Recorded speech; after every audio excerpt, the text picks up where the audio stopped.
Jak 2 changed how I viewed video games forever. Starting out innocent, the game took a really dark turn, and it mirrored the angst I had growing up. So after all these years, I'm wondering, is this game still as good as I remember? This game had dark themes, a great story, a crazy timeline, good guns, and a jet board, complete with mysterious relics from the future, or is it the past? I'm gonna take a good look at this game to see why the story changed and how I like it all these years later.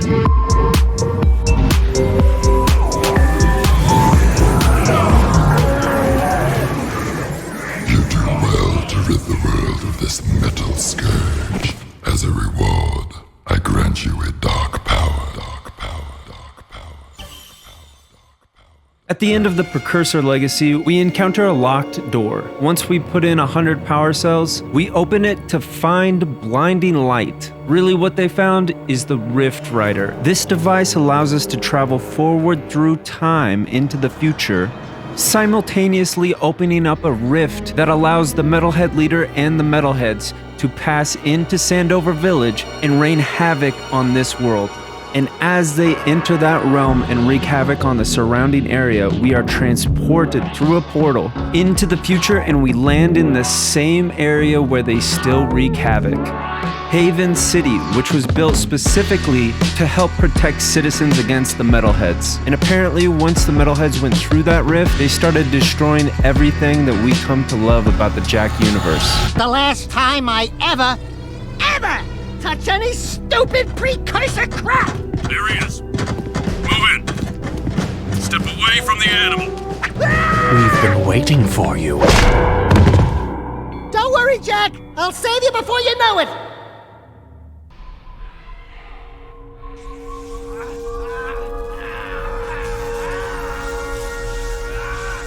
We find Jak in the Baron's Dark Warrior program getting injected with Dark Eco. Dark Eco is that stuff that Daxter got into and it turned him into a rat. But when Jak gets injected with Dark Eco, he becomes a badass warrior that my younger self couldn't help but look up to. And this is a huge moment for the story, not only because of the Dark Eco, this is the first time we've ever seen Jak really vulnerable. And I remember losing my mind when I heard Jak speak for the first time. I'm gonna kill Praxis! Shh! Right now, we gotta get you out of here. Just let me figure out how to open the security locks for your chair so I can... easy now. Easy, buddy. It's your old pal Daxter, remember? Daxter? What the heck was that? Right out of the gate, we are introduced to a very different world than Precursor Legacy. Unlike the first game, we start our gameplay in a dark green prison, and there are a ton of small changes. Precursor orbs are not in abundance here. They're very rare. Even though we have the same moves, our enemies now have guns. And there is absolutely no mention of green eco, blue eco, red eco, or yellow eco. It's just Dark Eco now, further cementing the difference between this game and the first game. Now, why the serious change in Jak 2? Jak and Daxter, after all, was groundbreaking with its open world, so why did the developers feel the need to change things so drastically? Look no further than the year that it came out. Jak and Daxter came out in 2001. And that same year, GTA went 3D. It's difficult to overstate the impact that GTA had on the gaming industry. It almost can be best seen through the eyes of Jak and Daxter. We went from getting Zoomers to stealing Zoomers. We went from helping this old man herd his yak cows to being aggressive with the first person that we interact with. Naughty Dog almost shoves this tone shift in our face. Watch the difference between this completion cinematic and this one.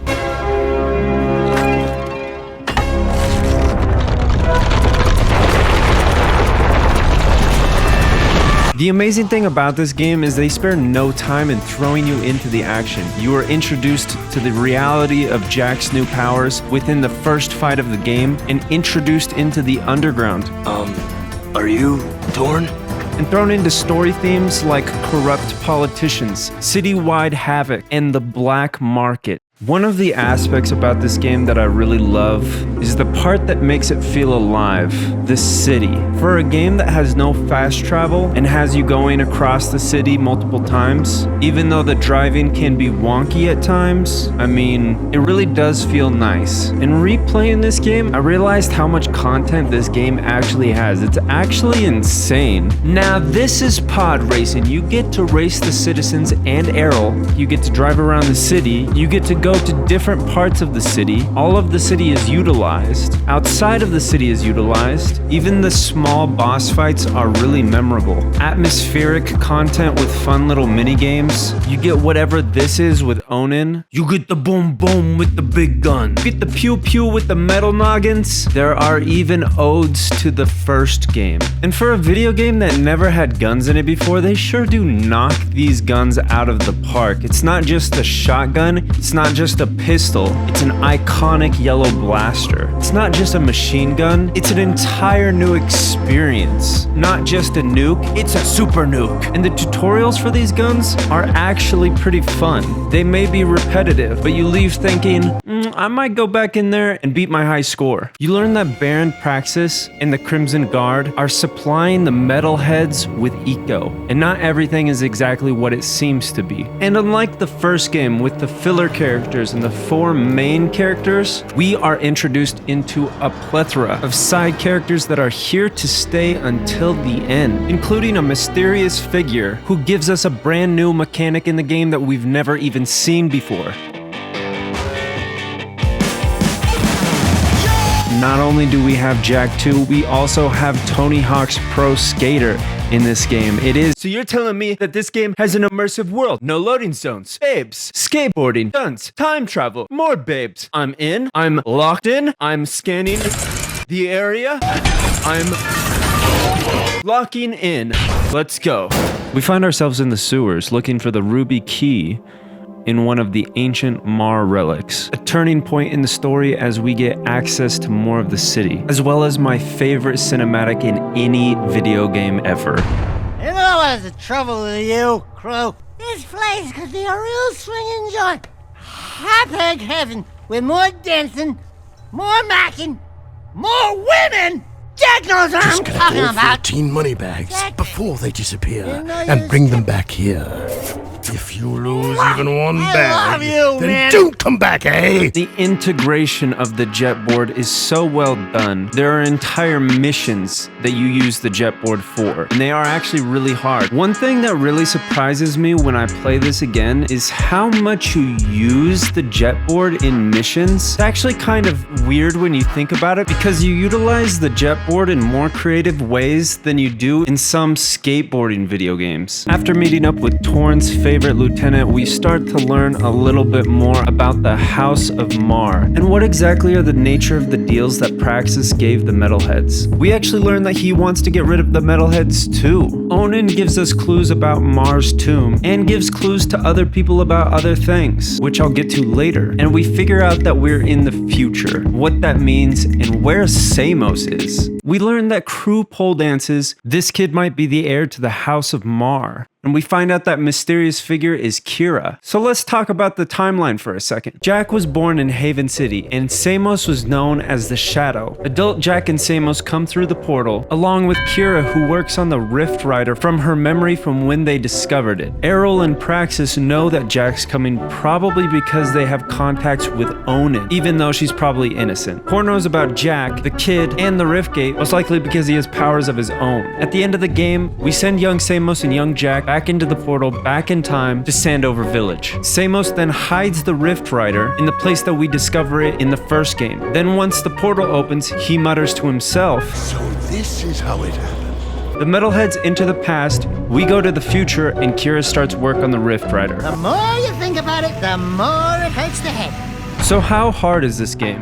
On a scale to green eco to dark eco, I'd give it a good Gall Acheron. This game is actually notorious for being the hardest in the trilogy, and it's widely accepted in the community of Jak 2 to use exploits whenever you can, or to do the spin jump move because it's so hard to aim regularly. One of the hardest things to do sometimes is actually just flying around the city. You bump into one of the guards and everybody starts shooting at you. It can get really overwhelming. All of the escort missions are absolutely insane. These guys are trained hitmen. They have guns and they're not doing anything. It's kind of ridiculous. There is one mission in particular that is dreaded by the Jak 2 community, and it's hailed as the most annoying mission in the whole game. You start out here at the end of the water slums, and your objective is to get to the entrance on foot. When I was a kid, this is one of those times when I passed the controller to my older brother to figure it out for me. And the best way of going about this is to get on the jet board and hope to God that you know the route. But even then, you still have the entire city coming after you. Even for a veteran player, this can take a long time. The difficulty of this game is actually one of the reasons why I'm a little bit fonder of the first game and the third game on replays. But Jak 2 is just that more satisfying when you get done with it. Oh, and by the way, the Baron of the city is stealing the precursor gem. He's gonna use it to blow up the metalhead nest, which would be fine, but by our calculations, it's gonna blow up absolutely everything. Everything? All things. Every single thing. Now, if you don't mind, I'm gonna go throw up. Bye-bye. Trust me, Ashlyn. We have to stop him. I'll try to find out more. But right now, my father is meeting crew at a secret weapons factory near the dig. Oh, and by the way, this is basically the princess of the city, aka Baron Praxis's daughter, and she's now cool with Jak. Our boy Sig is watching our back and gives us special information that crew might be screwing all of us over, including him. Luckily, Ashlyn tipped us off about crew and her father at the weapons station. We intercept crew, fight him. He confirms Sig's suspicion. We fly out of there like nothing, baby. We blow that dude sky high, baby. He ain't nothing anymore, and Sig won't be if we don't go help him in the sewers. And Sig is our boy. He's one of my favorite characters. And this all goes really, really well until one of the craziest cutscenes I've ever seen. Piece of cake, huh? Now you boys are real wastelanders. I say it's time we take this fight to the metalhead leader himself. What a trophy he'll make. We find a way to juice up Mars' old gun, and then boom, baby! We storm the nest, guns blazing. Hell, we'll take them all on together. You and me, side by side. Nothing'll stop us, cause Sig! Okay, so Sig died. We help our sophisticated lurker bro who's been helping Kira out with the Rift Rider. We protect young Samos and old Samos while they use their Yoda powers to move that Rift Rider. And this is where Jak starts to ask the big questions. Kor, what's going on? I'm sure you know. Deep down in your darkest nightmares. Kudos to whoever animated this. Honestly, scaring the crap out of me. What's been going on is, in fact, in both reality and our deepest nightmares, is this old guy has been the metalhead leader the whole time. A parasite feasting on the lives of the city. We watch Baron Praxis's real colors come out, almost as an anti-hero of sorts. The last time, give me the precursor stone! The city must die, and we all die!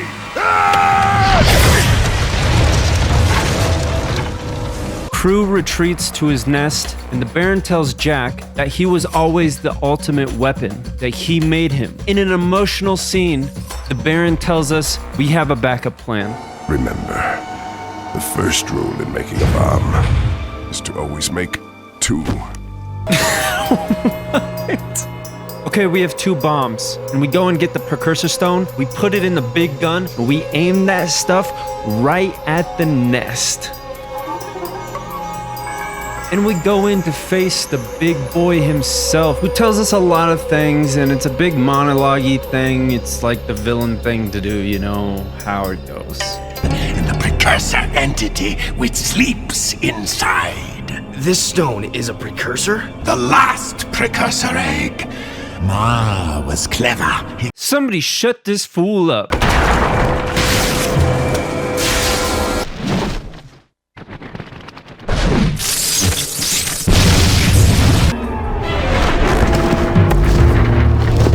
best animation ever.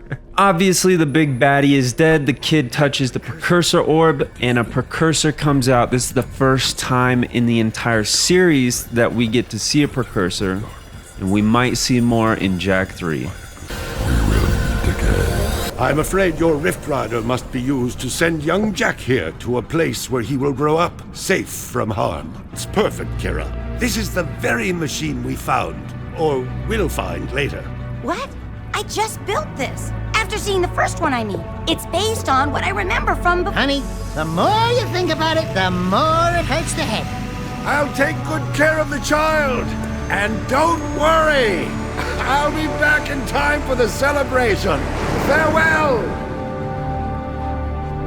Thanks, Amos. Without you... It's funny. The boy won't remember any of this. No. I do remember the light. And with that, it's time to party at the Naughty Otzel. Welcome to the Naughty Otzel, the hippest, happiest joint in town. Check out the new decor. Ooh, what a big trophy. You know, the kid grows up to be a handsome hero. Hey, that's enough for you, lady. I'm cutting you off. Oh, and Sig never died. We end the game on a positive yet ominous note about the future, and the game is in memory of Morgan, who was one of the developer's dogs, who passed away. May he rest in peace. He was a good boy.